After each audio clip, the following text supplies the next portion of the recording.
Hello, how are you? I cannot believe how long it's been since I have made a video. It almost feels weird. Actually, it just feels weird to be here alone.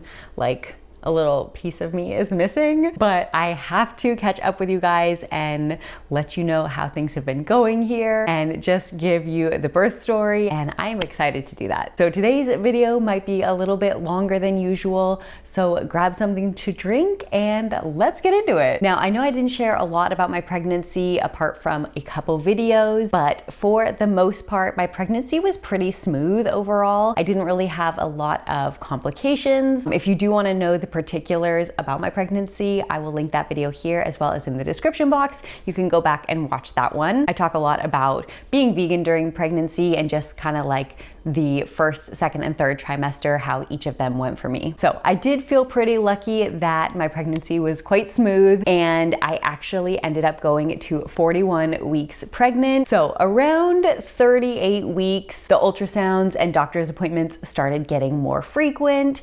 And of course, my doctor was definitely pushing to kind of speed things up and was like, you're full term already. I personally wanted to wait as long as possible and just let baby girl, baby plants come naturally.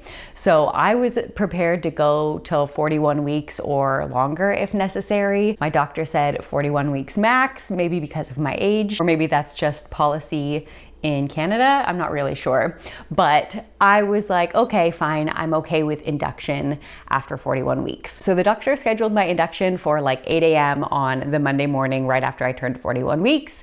I went in for that appointment. They started out with an NST, which is a non-stress test. And basically they just hook your stomach up to a monitor and kind of monitor the baby's heartbeat and make sure everything is going well. And apparently they didn't like the results of that NST. So they sent me down for another ultrasound and they were like, you know, we really feel like this baby should be moving a little bit more. The other thing was she was just so high up still. She had not started to come down at all. They were saying, you know, we could induce you, but your labor is gonna be really long and it's probably gonna end up in a C-section anyway. So while I do feel that sometimes C-sections are pushed on mothers for maybe not very good reasons, I do feel personally that in this case, it was the right thing to do. And actually it ended up being a really beneficial procedure, which I will get into later. Anyway, I was at the hospital and like I said, the doctor came in to assess my NST and my ultrasound,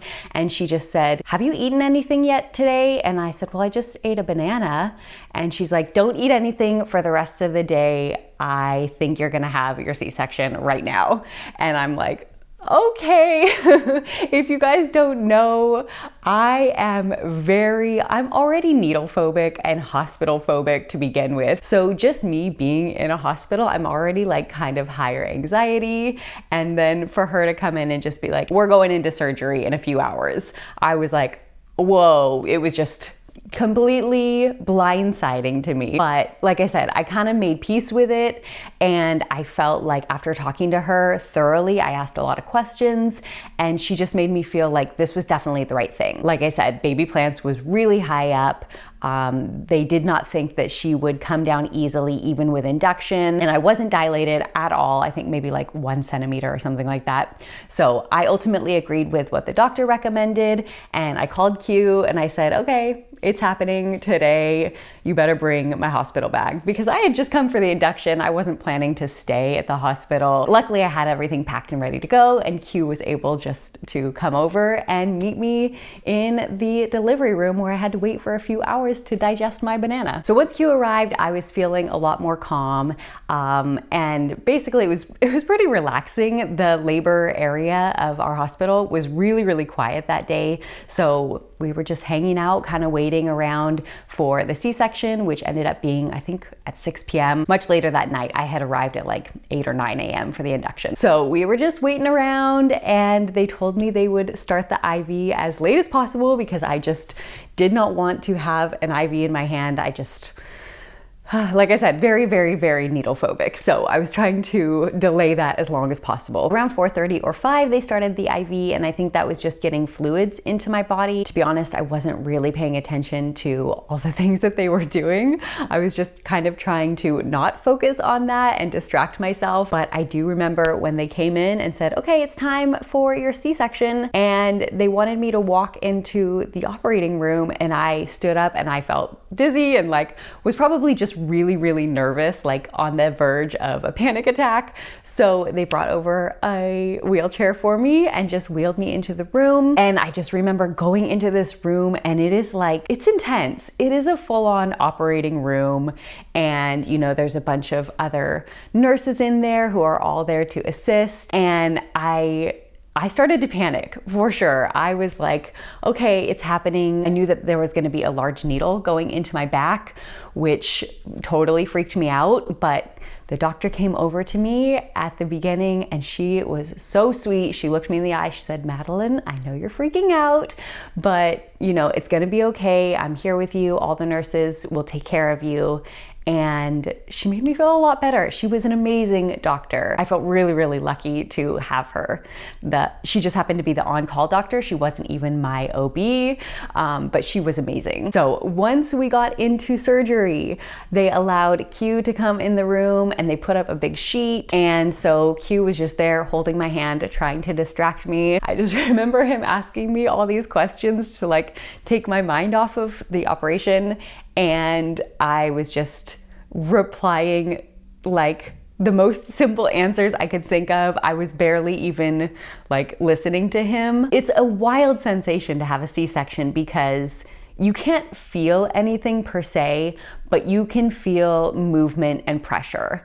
And I definitely felt movement and pressure, especially later in the C-section, which I'll get into. But, you know, the first half, I'm just trying to listen to Q, and he's talking to me about my mom coming to visit and just like anything to distract me. The next thing I know, they're taking baby girl out, and they lifted her above the curtain. Well, they said, do you want to know if it's a boy or a girl? Because we didn't know at that time.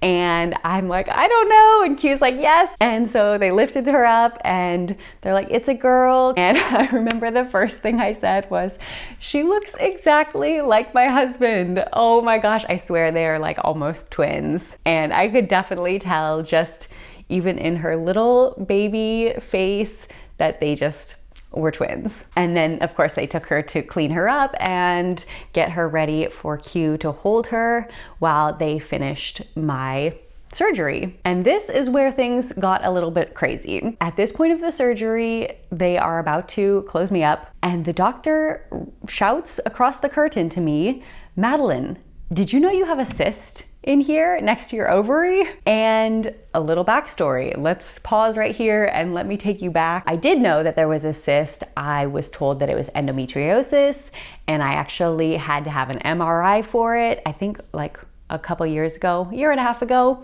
pretty recently. It was something that I didn't even know was there, and I found out during an ultrasound, and they sent me for further testing, and they said, oh yeah, this is standard endometriosis. They also thought that I wouldn't be able to get pregnant easily, but yes, I knew it was there, and I had asked my OB if I had an unplanned C-section, if they would be able to take out the cyst, and she had said no. So I was over here thinking like, you know, this was not even an option. And then in the middle of the operation, the doctor is asking me if I want it taken out. And I said, yeah, go ahead, please take it out. She said, it's not an endometriosis cyst, but I'm gonna take it out anyway. Literally during the middle of the operation. I said, okay, you know, just take it out, that's fine with me. So the only problem with that was that they did not give me quite enough numbing. I'm not sure what the medical term is for the numbing that they use, the spinal injection that they give you. So I started to feel things on the operating table because this surgery took longer than expected. Usually a C-section is like 20 minutes, and they give you enough of an injection to make sure your body is asleep for that time, or I should say numb for that amount of time. And because they had this extra thing to cut out, it took a little bit longer. And so I started to feel things. It felt like they were like picking my body up and slamming it against the table. I'm sure that's not what they were doing, but that was how it felt. Like I said, you couldn't really feel exactly what was happening, but you could feel pressure. And I started to feel more and more. And I told them, and they're like, there's not really much we can do other than give you something through the IV that'll make you feel really tired. I think there was like a little bit of miscommunication there. I wasn't sure if they meant it was going to put me under, which I didn't want, or it was just going to make me feel really drowsy, which I was okay with. So I think, it's all a blur, but I think I said that's okay. And I think they must have administered something through my IV because I was able to get through the rest of the surgery okay. And, I stopped feeling as much as I was during that halfway point. So all of that to say, they did send the cyst off for analysis and it was benign. It was something called a dermoid cyst. You don't need to Google that. Basically, it's kind of not super common, but it does happen occasionally where you may not even know you have it, in my case. So I was very glad that they removed that. The doctor came in the next day and we were chatting about it, and she said, I could tell you are the kind of person who doesn't like surgery, so I just saved you an extra surgery. And I was so grateful. And so when I say that maybe this C-section was meant to be, that's kind of what I mean, because otherwise that cyst would still be there. The other reason why that is important will come up later, but basically they finished the surgery, took me back to recovery room. We were able to enjoy our first few hours with baby plants. Right after surgery, I felt a rush of endorphins, like I was wide awake and very nervous as a first-time mom, like very nervous to hold her, and I just wanted to make sure she was okay. And luckily Q was there. He's amazing with her. We were both doing skin to skin with her and just enjoying those first few hours with her. And then of course they wheel you off to recovery, and we spent a couple nights there, I think 2 nights in total, maybe 36 hours in total. And that's just so they could monitor my recovery from the C-section, which was very intense. Definitely not what I was expecting. I was so thankful that Q was there to help out and even just to hold baby girl, because it was very, very difficult for me to move. My stomach and ab section was really, really sore. In addition, because of that extra surgery, because of them taking out the cyst, I lost a lot more blood than most people would during a C-section. I think some blood loss is normal, but this was extra. And they were testing my iron throughout my hospital stay to make sure, and they were like, it's getting pretty low. And I could tell after I was discharged from the hospital, for like at least a week after, my iron was still really, really low. I just felt completely drained. I mean, I'm sure after a C-section, you feel that way anyway, but I think this was a little bit extra. But yeah, during the stay at the hospital, the nurses were great, Q was great, and so it made the recovery a lot smoother. But as a first-time mom, I of course was, paranoid about everything. I was sleep deprived, trying to recover from surgery. And it was a time. I felt very, very exhausted after leaving the hospital. But on a vegan note, they did have vegan options for us at the hospital, which was great. Q ended up eating most of my food because I wasn't even really hungry, but they brought in like some soy milk and cereal for breakfast one day. I'm trying to think what else, like some curry and rice options. Needless to say, the vegan options were awesome and they had no problem accommodating our diet, which was really cool. So then coming home from the hospital was intense. You're like, they send you off with your baby, like, okay, bye, good luck. And I'm like, oh my gosh, totally overwhelmed. I felt like I didn't really know what I was doing. Of course, your instincts do start to kick in a little bit. But like I said, I was exhausted, also very low in iron and just like physically recovering. So it was hard for me to even stand up straight. My ankles were starting to swell. I think they say that's from extra fluid, like the extra IV fluid or something, and that's kind of normal, but it was super painful. And of course, you also have to go back to the hospital to have your baby checked on.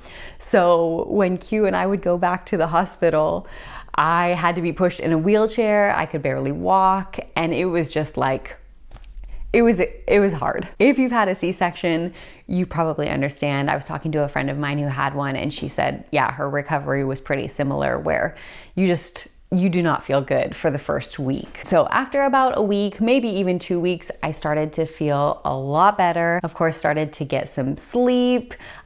Q's parents came and helped out with us, made us some food, and helped take care of baby girl. And that was just so nice to have that extra set of hands around. Overall, baby girl was really healthy. She did have a little bit of jaundice, which disappeared within the first few days. Like I said, we were going back to the hospital to get her checked, but she didn't even need any UV lights or anything.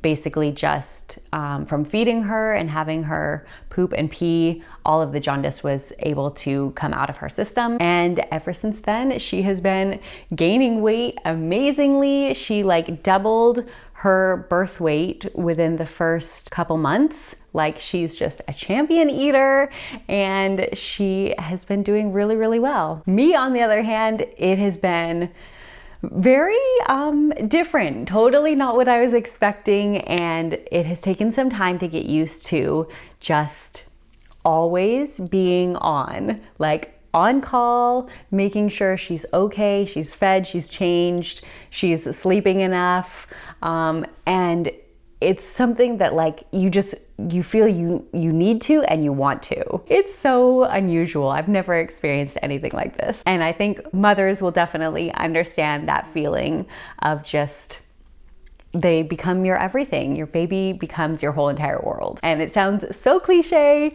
and I never thought that I would feel that way, but of course here I am, and really I shouldn't be surprised. So I think the biggest challenge for us in the first few months has really just been sleep, which is probably very common. I do not feel like baby plants is the best sleeper in the world. However, if you're holding her, she will just sleep and sleep and sleep. She loves to be held. So yeah, sleep of course has been a challenge for us. And then just getting things done around the house, which I haven't felt really pressed to do. Luckily, like I said, with my in-laws helping or Q helping, you know, we're getting the dishes done, we're getting food prepared, all of like our basic needs are being met. And now with her sleeping a little bit longer stretches by herself, and going down for naps a little more easily, I'm able to get some extra things done, which has been really, really nice. In her 30-minute naps, I can make myself a salad, I can start meal prepping, I can make some beans or rice in the Instant Pot, basically all of those things that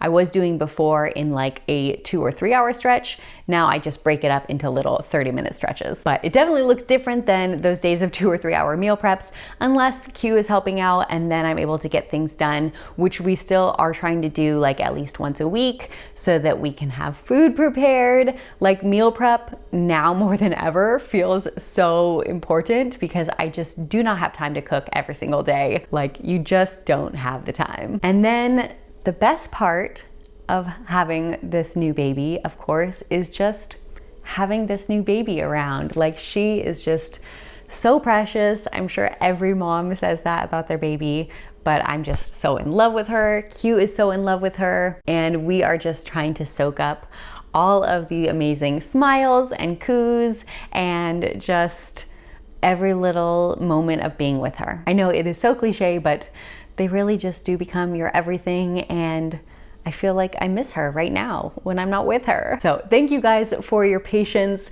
while we figure out these first few months of being parents.